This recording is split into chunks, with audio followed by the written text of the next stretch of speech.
आपल्यासोबत महादेव जानकर आहेत, आज ओबीसी मेळाव्यासाठी आलेले आहेत। साहेब, ज्या पद्धतीनं सध्या महाराष्ट्रात वातावरण बिघडत चाललेलं आहे, काय वाटतंय सरसकट मराठ्यांना ओबीसी मध्ये आरक्षण शक्य आहे का? हे कसं आहे, संसदेच्या घटनेच्या माध्यमातून सरसकट आरक्षण देता येणार नाही असं घटनेत तत्व आहे।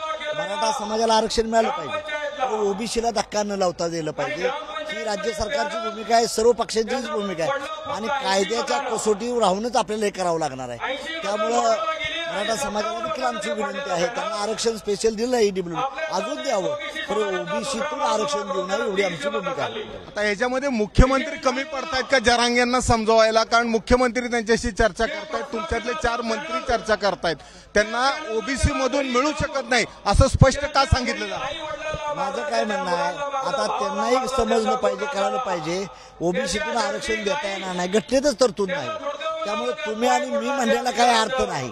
त्यामुळं तुम्ही आमचं म्हणणं आहे मराठा समाजाला स्पेशल आरक्षण द्यावं, परंतु ओबीसीला धक्का लागू नये का?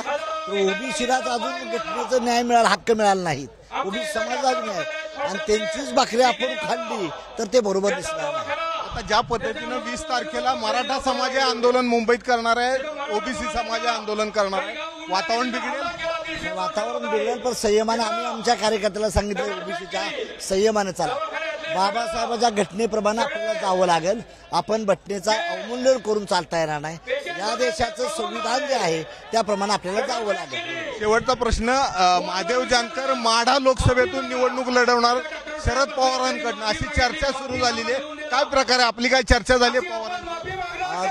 अजून कुणाशीच नाही आमची, ना भाजपची ना काँग्रेसची, आम्ही आमची तयारी करायला लावली। आमच्या लोकसभे परभणी, माढा, सांगली, मिर्जापूर या 4 मतदारसंघात मी कॉन्सन्ट्रेशन केलेलं आहे, त्यामुळं आमचं बूथपोटी बांधणं चाललेलं आहे।